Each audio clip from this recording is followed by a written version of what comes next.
Welcome to Biology Made Easy. Today we are looking at blood transfusion with regards to the ABO antigens, agglutinogens, and agglutinins, the antibodies. What is the blood level of human beings that if it runs short will need blood transfusion? Adult males are said to have 5.5 liters of blood, adult females 4.5 liters. When the blood goes down by between 20 and 30% loss, blood transfusion needs to be done to replace the blood loss. And blood loss can be due to injury, accidents, disease, or diet, anemia. And when blood loss is more than 30%, it leads to shock. Very dangerous. Blood transfusion is a technique of replacing blood that is lost by a person by giving him some of somebody's blood. The donor gives blood, the recipient receives the blood, and the antigens and the antibodies need to be taken into consideration. So for the donor who is giving out blood, the donor is going to pump his blood here.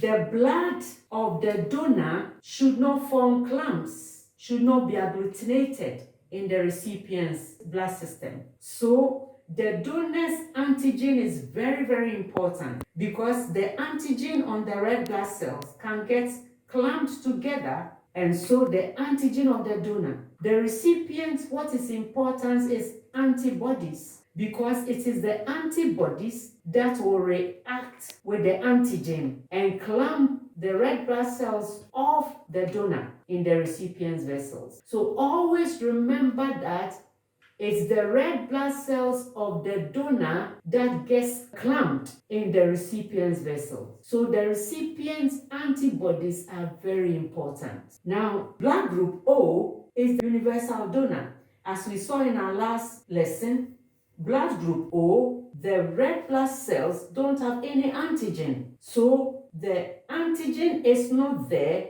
to be clumped in the recipient's vessels. So blood group O gives blood to everyone because it doesn't have any antigen on its red blood cells.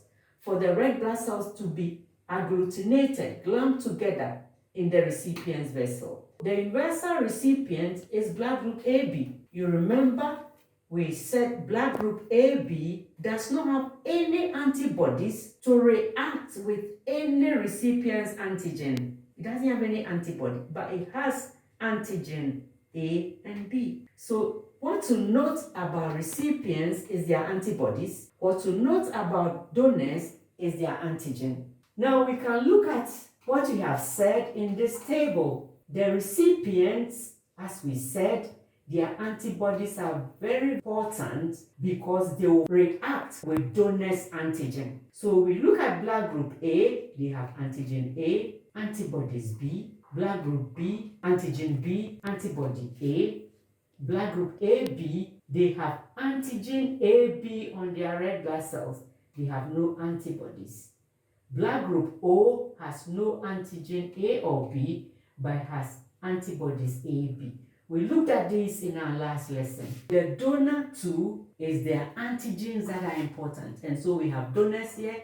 Blood group A means antigen A. Blood group B, antigen B. Blood group AB means antigen AB. Blood group O, no antigen. So if you are a donor blood group A can give to recipient A because the blood group A has antibody B. It doesn't have antibody A. Can blood group A donate to blood group B? No, because blood group B has antibody A. Antibody A will react with antigen A. Can blood group A donate to blood group AB? Yes, because blood group AB doesn't have any antibodies to react with this donor's blood group A, to clump, make the blood clot in the vessel of this. Can blood group A donate to blood group O? Blood group O has antibody A